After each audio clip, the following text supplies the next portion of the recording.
Seguimos así ya la conversación con nuestra persona luminosa, hoy con la actriz Aida Ballman. Aida, bienvenida a Roscas y Cotufas, ¿cómo estás? Muchas gracias, muy bien, encantada de estar aquí con ustedes. Cuéntanos por qué has elegido esta canción, una de ellas para acompañarnos en esta conversación. Pues mira, es una canción que utilizo siempre para calentarme como actriz, para entrar en tono y es como si hiciera un ejercicio mental porque me pongo a bailar con ella y lo uso para concentrarme, para dejar de lado la cotidianidad y darle paso al personaje para que pueda habitar mi cuerpo. Entonces es escucharla y ya algo en mi mente se cambia como, venga, tengo que espabilarme, tengo que ponerme a trabajar, ¿no? Pues mira, me la apunto, también para ese ritual, que eso está muy bien.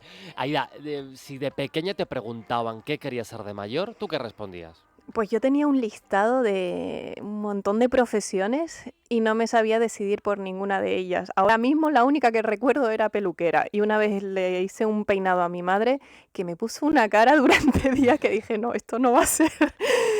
Y bueno, luego a los 18 años todavía estaba sin saber qué quería hacer, así que me cogí un año sabático, me fui a viajar por Latinoamérica, me lo pensé bien y a la vuelta me metí a estudiar arte dramático. Y ese año sabático te ayuda a organizar qué descubres ahí de ti misma, porque los años sabáticos están muy bien, ¿eh? Sí, sí, yo creo que es algo que debería de ser obligatorio, porque a los 18 muchas veces todavía no sabemos quiénes somos, y cómo somos, qué es lo que queremos y tomar una decisión que luego va a definir todo el resto de nuestra vida o gran parte de ella, pues me parece una decisión muy gorda a tomar, ¿no? Entonces, bueno, es como un año que te tomas para experimentar la vida, para conocer otros mundos y, y sintonizar con tus sueños y ver qué es lo que realmente quieres, ¿no? Y la sensibilidad artística, la sensibilidad por la interpretación, ¿aparece en ese año sabático o ya antes tú encuentras un contexto en la familia, bueno, no sé, que te facilita y que te predispone, en este caso a la interpretación, pero bueno, el arte en general? Desde siempre ha estado muy presente en mi familia, porque mi padre es pintor, mi madre escribe y siempre han fomentado mucho tanto a mí y a mis hermanas que probemos cosas a nivel artístico. Entre ello, por ejemplo, si queríamos aprender a ir en monociclo, pues nos compraban un monociclo. Que queríamos aprender a hacer acrobacias, pues nos daban un libro y nosotras probábamos o nos mandaban a Barcelona a un curso. Y obviamente la pintura, la escritura y así un montón de cositas, ¿no? Luego en este año sabático no estuve tan vinculada con el arte en sí, sino que me fui a Latinoamérica a recorrer países, me metí en un montón de favelas de manifestaciones y cosas así más sociales que me dieron una perspectiva del mundo bastante diferente a la que yo tenía, que venía de una burbuja. Yo venía de vivir en el Hierro donde todo era tranquilo y pacífico y demás, ¿no? Entonces de repente me vi que el mundo es otra cosa, ¿no? Que hay conflictos y hay injusticias y todo eso. Y ver esa realidad y esos contrastes me hizo pensar, a ver, ¿qué puedo yo hacer para aportar a la sociedad sin imponer ningún criterio ni nada? Pero sí ayudar a que la gente pueda ver otras realidades, ¿no? Entonces, la profesión que descubrí que más se acercaba a eso era el ser actriz, el representar otras vidas y otros personajes para eso, acercar mundos al público. De alguna forma es una profesión, Aida, en la que hay que salir de la burbuja todo el rato, ¿no? Precisamente por ese ejercicio de ponerte en un montón de pieles, en un montón de zapatos. Sí, y la verdad es que es un poco incómodo en muchas ocasiones, porque nosotros tenemos nuestra forma de ser y hay que hacer un ejercicio mental de voy a dejar mi yo de lado, mi zona de confort, mi forma de pensar, mi forma de gesticular y todo eso para ser otra persona.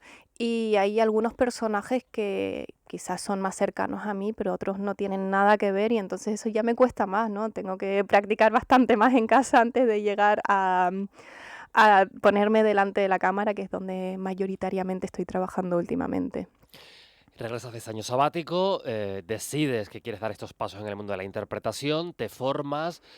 Ahí, en ese proceso de formación, ¿hay algún momento en el que se te quita las ganas, en la que te sientas que no estás en el camino correcto? Durante la formación no, yo estaba muy motivada. Me pasó más bien después que a lo largo de los años fui como representando historias de otras personas y yo pensé, pero es que no estoy contando nada de lo que a mí me gustaría contarle al mundo.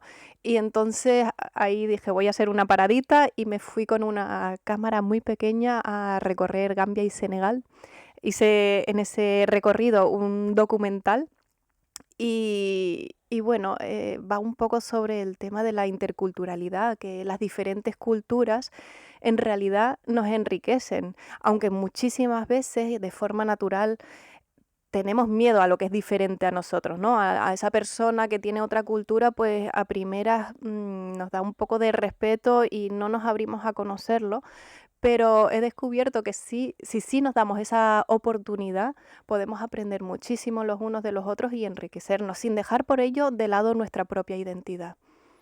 Esto es un camino que se va descubriendo, que se va haciendo, ponerte también en la piel de los demás. ¿Cuál dirías o cuál recuerdas que es el primer papel que interpretas?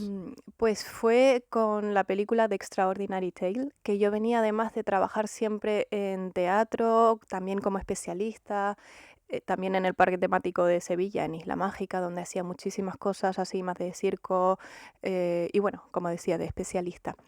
Entonces yo tenía muchísimas ganas de probar el trabajo frente a la cámara y a la vez yo me decía, pero bueno, a ti no te conoce nadie, nadie del mundo audiovisual, ¿cómo te van a coger? Y aún así me salió un casting y era para un protagónico. Y dije, jo, pues al final se hizo realidad mi sueño sin yo confiar demasiado en ello, ¿no? Y fue un personaje muy interesante sobre una madre que no se ubica en ese rol de madre. Habla un poco de la parte tabú que es ser madre, ¿no? De aquella parte que no es tan bonita y que muchas veces no se nombra. Y entonces hicimos una película que tiene un toque muy parecido a Amélie en cuanto a estética y también con una técnica de interpretación que no es tan natural, no es tan, sí, a lo que estamos habituados, ¿no? Tenía un poco un toque teatral casi, porque este personaje no hablaba mucho, tenía un problema con el lenguaje y se expresaba mejor escribiendo y con la gestualidad, ¿no? De hecho, con ese personaje se me quedaron algunos gestos tan metidos en el cuerpo que por mucho que yo decía, tengo que quitarme esto ya, el personaje ya está, ya lo hice, pero seguía repitiendo los gestos durante años. Y ahí me di cuenta de lo importante que es separar mi vida de la del personaje y no mezclar las cosas, ¿no? Es muy difícil esto porque parece tópico, pero hay un ejercicio ahí de separación real, de que no se intoxiquen, o cómo es un poco, porque claro, si afecta hasta esa manera de marcar gestos o expresiones incluso, o una manera de sentir, Mm. esto ¿cómo se hace? ¿Cómo se desliga para que efectivamente, según además varíe, ¿no? El tiempo en el que estás dándole vida a ese personaje, Mm. no te condicione? Sí, muchas veces es inevitable de que condicione, ¿no? Porque se mezclan los límites. Pero sí es importante tener en ese sentido una higiene emocional que le llamamos los actores. Y no todos los actores son muy conscientes de ello o lo aplican. Y yo creo que tiene mucho que ver con la profundidad con la que el actor se entrega a ese personaje. Si realmente te preocupa su mundo interior, cómo piensa, cómo siente, y lo vives, en lugar de intentar hacer como si lo estuvieras imitando, ¿no? Como si estuvieras imitando a alguien, te quedas como más en la superficie. Pero si realmente te dejas impregnar por todo ese mundo que no es tuyo, entonces cala muy profundo y ahí a mí me pasa a menudo que estoy en un proyecto y estoy sintiendo cosas y digo, pero a ver, está todo súper justificado por lo que me rodea, es normal que yo me esté sintiendo así, pero a la vez no lo es y tengo que hacer ese ejercicio mental de, espérate, ¿esto lo estaría sintiendo mi personaje? Y si la respuesta es que sí, entonces ya digo, vale, entonces estoy mezclando y tengo que separar. Y entonces, para evitar que esto me pase mucho, lo que hago después de actuar es hacer como una especie de pequeño ritual, que a veces es salir a correr, y en ese momento pienso, dejo atrás el personaje, vuelvo a mí, o me doy una ducha, que con el agua también pienso, bueno, que se vaya el personaje y vuelvo a mí. No sé, cositas así que se me van ocurriendo, lo voy haciendo más que nada por hacer ese proceso consciente y que no se me contaminen los mundos. Cine, televisión, teatro, ¿dónde estás más a gusto? Pues mi arranque en este mundo fue en el teatro. Y ahora disfruto mucho más el cine, porque me permite trabajar cada vez más minimalista, e ir al detalle más pequeñito, más sutil, cosa que en el teatro no es así. Tiene que verte el último de la fila, por lo tanto, la expresión tiene que ser mucho más obvia. Y yo soy una persona muy expresiva que gesticula muchísimo, entonces es algo que me cuesta mucho, y entonces me veo retada por mí misma delante de la cámara y por eso me gusta, porque es como, bueno, aquí tengo para aprender y crecer artísticamente para rato.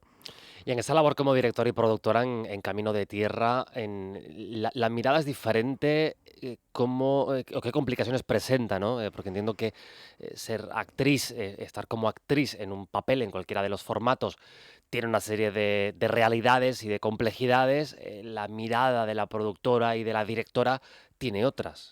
Sí, yo me metí ahí un poco de casualidad por lo que te decía antes, ¿no? De, bueno, voy a ver qué tal contando una historia que a mí me importa, que fue este viaje por Gambia y Senegal. Y yo no tenía ni idea de cómo se tenían que desarrollar estos dos roles, tanto de productora como de directora, porque nunca había estudiado nada al respecto. Entonces me sentía como un poco que estaba pisando terreno que pertenecía a otros. Y sin embargo, a base de errores y demás, pues fui encontrando mi propio lenguaje. Y bueno, es un documental muy humilde porque lo hice con los medios que tenía, pero a la vez me gratifica mucho porque lo que más valoro de ese proceso es todo lo que me aportó a mí como persona. Yo no hubiera tenido toda esta reflexión sobre la interculturalidad si no hubiera iniciado este proceso. ¿Cuál es la principal que te llevas el mayor aprendizaje de la interculturalidad? Pues esto viene un poco de que yo me fui a hacer este documental a Gambia y Senegal porque mis padres, antes de que yo naciera, vivieron allí. Y al final, por circunstancias de la vida, acabaron en Canarias y ahí es donde, en El Hierro, donde nací yo y mis hermanas. Y entonces yo, a lo largo de mi infancia y adolescencia, siempre decía, es que no sé lo que soy, no sé si soy alemana por mis padres, si soy canaria, es que no sé. Total, que cuando hice este viaje y pisé por primera vez Senegal, dije, aquí hay un montón de cuestiones sutiles de la cultura que mis padres habían mamado de alguna manera en ese tiempo que han vivido allí y en nuestra infancia nos lo habían transmitido. Y fue llegar ahí y sentirme en casa. Entonces ahí surgió toda esa reflexión de que, bueno, una identidad se va desarrollando en la medida que vamos teniendo experiencias más allá de la sociedad en la que hemos nacido. Y para mí eso fue muy valioso, porque creo que es inevitable que todo el mundo tengamos prejuicios frente a los demás, pero el poder trascender ese miedo y ese prejuicio nos abre un mundo hacia la otra persona y decir, hostia, qué interesante es conocerla, ¿no? If you play your fake and foolish games at the end of the day, you will lose. And all your life, all the time, all you try is to run from your old lies. And all your life, all the time, all you try is to play tricks to your own mind. And there's no way, absolutely no way that you can turn your back on. Esta canción, creo que es No Way de Mariama, ¿dónde te lleva? ¿Por qué la has elegido?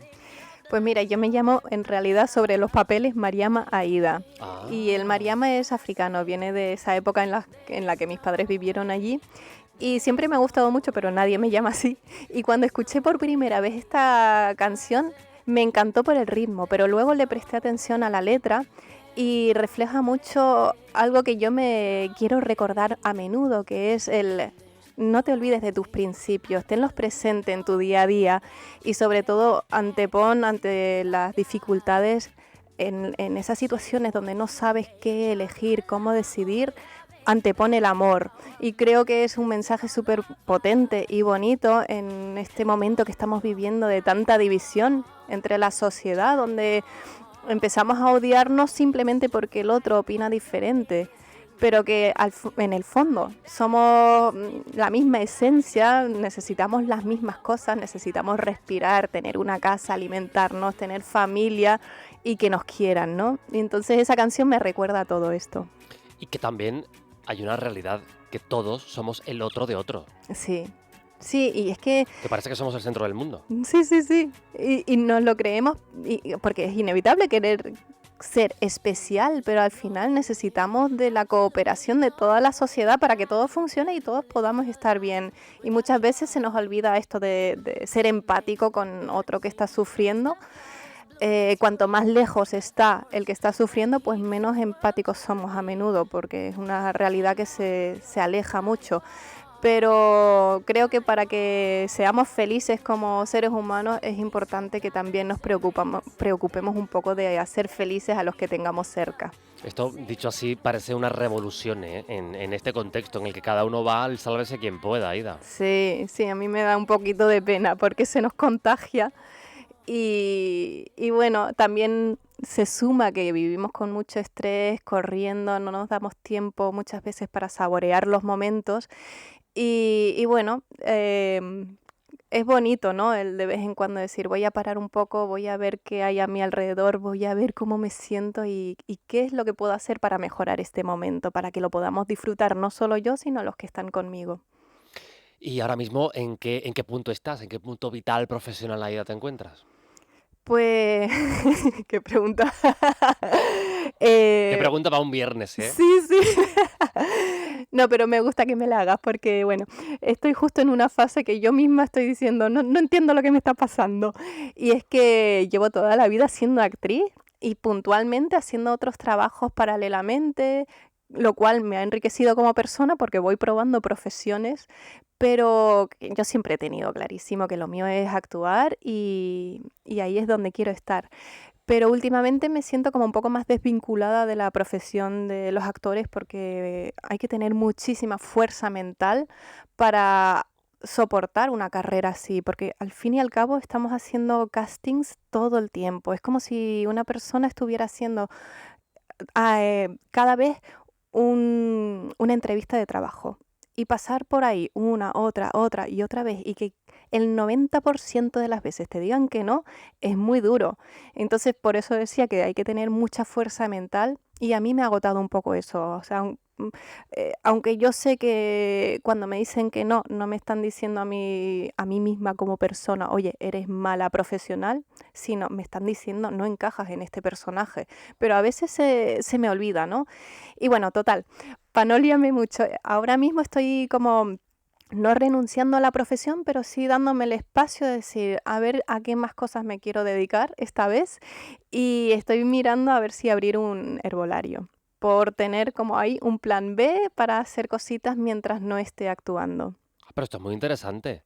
A la vez que te agradezco la sinceridad porque no es la primera vez que pasa gente del mundo de la interpretación por este programa y de que nos cuentan y le quitan pomposidad a esta realidad, a la realidad Mm, de los castings, de mm, los no, que son amplísimos, mm, porque es así mm. y porque acaba por condicionar y acaba pesando, evidentemente. Sí, totalmente. De mi generación, la gente que estudió conmigo, yo creo que ahora mismo no queda casi ninguno que está ahí sobreviviendo en la profesión, porque en España conocemos un 10% de caras famosas, pero es que somos muchísimos actores y la gran mayoría no podemos vivir de nuestra profesión. O sea, el 90% no vivimos de nuestra profesión y tenemos que tener puntualmente otros trabajos, como ha sido mi caso. No es algo negativo, porque como decía, es algo que también nos enriquece y que luego podemos volver a aportar a la profesión actoral. Pero no es fácil el vivir en una constante inestabilidad donde yo, por ejemplo, ahora he terminado una serie y yo no sé cuándo va a ser mi próximo proyecto. He ganado ahora X dinero que me tiene que durar hasta no sé cuándo, que será la próxima vez que me van La a contratar. incertidumbre, ¿no? El manejo de la Exacto, incertidumbre. sí. Aida, ¿y por qué un herbolario? Pues mira, he pensado en algo que me conecte con la gente Ajá. y, o sea, donde pueda hablar con ellos. A mí me encanta sentarme en la calle, ver pasar a la gente o iniciar una conversación casual con alguna persona desconocida. Y pensé, mira, en un herbolario eso pasaría. Entonces, mi familia por parte de mi madre han sido siempre personas de negocio y han sobrevivido la Segunda Guerra Mundial montando sus negocios. O sea, hay como una historia familiar muy bonita detrás y digo, pues quizás a mí se me podría dar bien si a mis abuelos también se les daba bien. Y quiero probar, que a lo mejor luego me veo en la situación y no se me da bien. Pues mira, yo no quiero pensar que voy a estar amarrada a ellos, sino que es probar. Si no se me da bien, pues lo suelto y buscaré otra cosa. Ya igual también sale una serie, que creo que nunca se ha hecho una serie en un herbolario, pero es que ahora pensándolo, Pues sí, molaría, ¿eh? sí. Me encantaría hacer una comedia o algo así. Por ejemplo, que vayan viniendo personajes muy curiosos y A cada ver qué uno con su pide y mundo. qué les pasa Eso. en todos esos universos, ¿eh? Y el punto de encuentro, ese herbolario. Aida, ¿te llevas bien con la inteligencia artificial? Pues la estoy usando bastante como herramienta. Me da respeto porque creo que la tenemos que vigilar un poco. Hay que poner normativas para que, por ejemplo, en la parte artística no nos suplante, cosa que ya está ocurriendo bastante, ¿no? Y creo que vamos un poco tarde en ese sentido a la hora de poner algunas normativas. Pero bueno, al final la sociedad avanza y nosotros tenemos que avanzar con ella, integrar lo que viene nuevo y el ver cómo funciona no lo podemos saber siempre desde el principio, sino que tenemos que aprenderlo en la medida que vamos avanzando. Pues tenemos aquí una inteligencia artificial que te va a hacer algunas preguntas, siempre sometida a nosotros, y que no le quita, que no reemplaza a nadie, Bien, pero viene bien. a jugar, así que tienes que responderle a Aida de forma breve y si hubiera que matizar algo, pues ya te lo indico. ¿Estás preparada? Sí, Venga, vámonos. Buenas tardes, Aida. Soy Vera, encantada de saludarte. ¿Lista para mis preguntas? sí. ¿Dónde te sientes más cómoda? ¿En el campo? ¿En un ambiente rural o en el asfalto? ¿En una gran urbe? En el campo. Si fueras un animal, ¿cuál elegirías y por qué? Un delfín porque me encanta nadar. ¿Qué rasgos de tu personalidad dirías que son más canarios y cuáles más alemanes? Llego tarde siempre. En eso soy más canaria porque soy muy flexible con el tiempo y luego a la hora de trabajar soy muy correcta y muy minuciosa. Ahí soy más alemana. ¿Qué personaje te encantaría hacer algún día pero todavía no te han ofrecido? Pues algo de acción. He hecho bastantes cositas de acción, pero algo que me haga volar y saltar y dar muchas patadas. ¿Qué manía rara tienes antes de grabar una escena importante? Me vuelvo muy introvertida, no le hablo a nadie y es como que me voy concentrando y la gente piensa que estoy de mal humor. Pues qué estupenda, Vera, ¿qué te parece? ¿Qué te ha parecido? A mí genial. Mira. Sí, ¿no? Sí. Es curiosa, nuestra inteligencia artificial. Tenemos una canción más para Aida.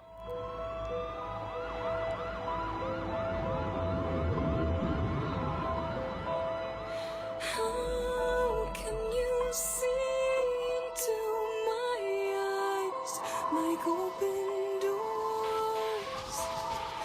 Leading you Bring Me to My Life, esta canción, ¿por qué?